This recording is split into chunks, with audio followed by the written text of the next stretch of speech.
Hello and welcome back to the Hazzabhajan YouTube channel. It is Harry here, and today it is time for the second part of the S segment of the football alphabet, where of course a couple of weeks back I looked at the best clubs whose names begin with S, and now of course I'm looking at the players whose surnames begin with the letter S. If you've missed any of the episodes thus far, you know where to find the playlist because I've told you this many times by now, but it is in the description down below. And whilst you are there, hit the like button, hit the subscribe button, and maybe even ring that notification bell so you get notified whenever I upload a video straight away. So without any further ado, here is my Hall of Fame of players whose surnames begin with the letter S.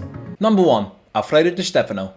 Quite simply put, Alfredo Di Stefano is one of the top 5 footballers to have ever laced up a pair of boots, in my opinion, and so his appearance in a series such as this was never in doubt, and purely depended on whether I counted his surname as beginning with a D or beginning with an S. But, as I outlined in the first episode, things like D, De, or Van der don't count as players beginning with V or D, which I admittedly forgot, and therefore it means I probably missed out on some very important players over the course of making these football alphabet series, but oh well. When Di Stefano was young, his father sent off a letter of recommendation to River Plate, who were enjoying their golden age with La Máquina as their front line, and they offered him a trial, during which he impressed sufficiently enough to be signed up. After a successful loan at Huracan, he returned to River to replace the legendary Adolfo Pedernera, who had defected to Colombia, and he won the league in 1947, finishing as top scorer. However, like Pedernera, he would also leave for Colombia, this time in 1949, joining Millonarios and helping the club win 3 titles in 4 seasons. After this came a convoluted transfer saga between Barcelona and Real Madrid, which I have covered on this channel before, but after it was determined that he would have to play a season at a time at the 2 separate clubs, Barcelona pulled out and Real got their man. He wouldn't look back, and he became the fulcrum of the best Real Madrid side in their history, certainly in terms of trophies won at the very least, as he won 8 league titles and 5 consecutive European Cups during his 11-year stay at the Bernabeu, before playing for their bitter rivals, the City rivals Espanyol, for 2 years before retiring in 1966. He was a box-to-box midfielder by trade, often being the one to break up opposing attacks, then start and finish off his team's own, meaning that his stamina was exceptional. Nicknamed the Blonde Arrow, he also had a phenomenal goal-scoring record of 308 goals in just 396 games for Los Blancos, despite predominantly being an attacking midfielder and oftentimes a provider. Interestingly, despite playing for Argentina, Colombia and Spain, owing to FIFA's bizarre international team rules at the time, he never played at a World Cup, although he had to pull out of Spain's 1962 squad through injury. But what cannot be denied is that he was a truly revolutionary and inspirational player, the likes of which have barely been seen before or since. Number 2. Christine Sinclair.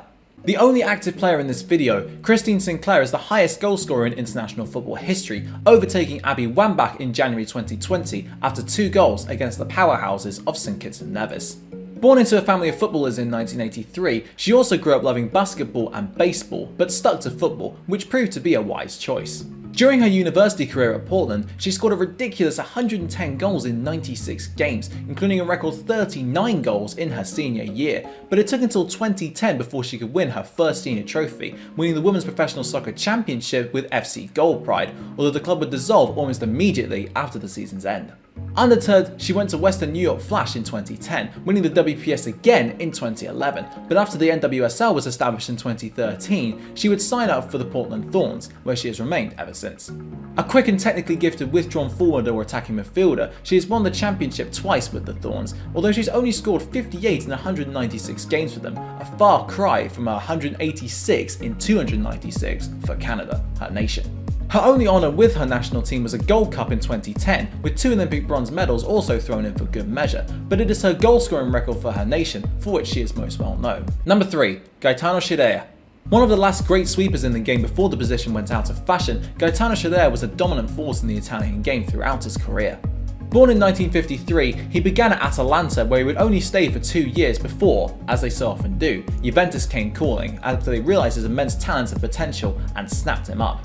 Scirea was primarily a ball-playing sweeper who had exceptional pace and positional awareness, and he was well renowned for his fair play and sportsmanship on the pitch, never being sent off in his entire career. This meant that he was the perfect foil for his defensive partner Claudio Gentile, who, despite his name, was the exact opposite to Scirea in terms of how he operated and approached the game, in being a rugged, tough-tackling centre-back. This led to multiple trophies for Scirea at the Old Lady, as he won 7 Serie A's, 2 Coppas Italia, the UEFA Cup, the European Cup Winners' Cup, and the Holy Grail of the Champions League in 1985, although that triumph was overshadowed by the Hazel disaster which occurred prior to the game's commencement.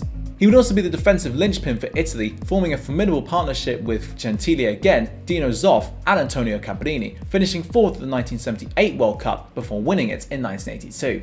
He retired in 1988 to become a scout and then a coach at Juventus, but just a year later, a car he was travelling in collided with a truck carrying 4 gas canisters, which exploded upon impact, killing him instantly. Number 4. Peter Schmeichel. His Twitter bio in 2016 read father of a Premier League winner after his son Casper managed that feat with Leicester, but Peter Schmeichel had already done it 5 times beforehand in an extremely distinguished career. Born in 1963, he began as a Gladsaxe hero in 1979, which, if you ask me, is a brilliant club name. But he had to work at many different part-time jobs in order to make ends meet, such as for the WWF, as a cleaner, and with his father's flooring business as well. In 1987, he joined Brøndby, helping them win 4 titles in 5 seasons, before Man United realised his talent in 1991 and were happy to pay a bargain £505,000 for his services. An imposing goalkeeper who was athletic and agile, Schmeichel's primary trick was the star jump save, which I think speaks for itself, but he also had a goal-scoring knack about him, scoring a total of 11 goals throughout his career, including 1 for Man United in 1995 and 1 for his nation Denmark in 2000, with whom he won a shock Euro title in 1992. It was at United, however, where he well and truly established himself, winning everything there was to win at the Red Devils, including a legendary treble in his final season at the club in 1999. Voted into the team of the Premier League's first 20 years in 2012, he left for Sporting Lisbon in 1999, but he wasn't done with English football quite yet, returning with Aston Villa in 2001 and then, stunningly, making a move to Man City in 2002, even having the audacity to celebrate a win at Maine Road against the club which he played for with such distinction for 8 seasons. He retired at the end of that particular season though. Number 5. Socrates. Socrates was a maverick on the football pitch, always donning a distinctive headband whenever he walked onto the field, combining two-footedness, height and strength with technical ability and vision, making him seen by some as the brains of the Brazilian operation. Born in 1954, his interest wouldn't just stick to football however, as he would also obtain a medical degree whilst playing the sport professionally, which, in combination with his intelligence on the field, earned him the nickname Dr. Socrates. He was also a key part in the fight to redemocratize the country through his own political movement, the Corinthians Democracy, which came into being when he was playing for the club of the same name. He would turn out for Corinthians, Botafogo, Fiorentina and Santos, although he would only win 4 regional titles during his entire career across those clubs, and nothing on the international stage either, despite Brazil's excellent performances at the 1982 World Cup, with him as the brains of the side.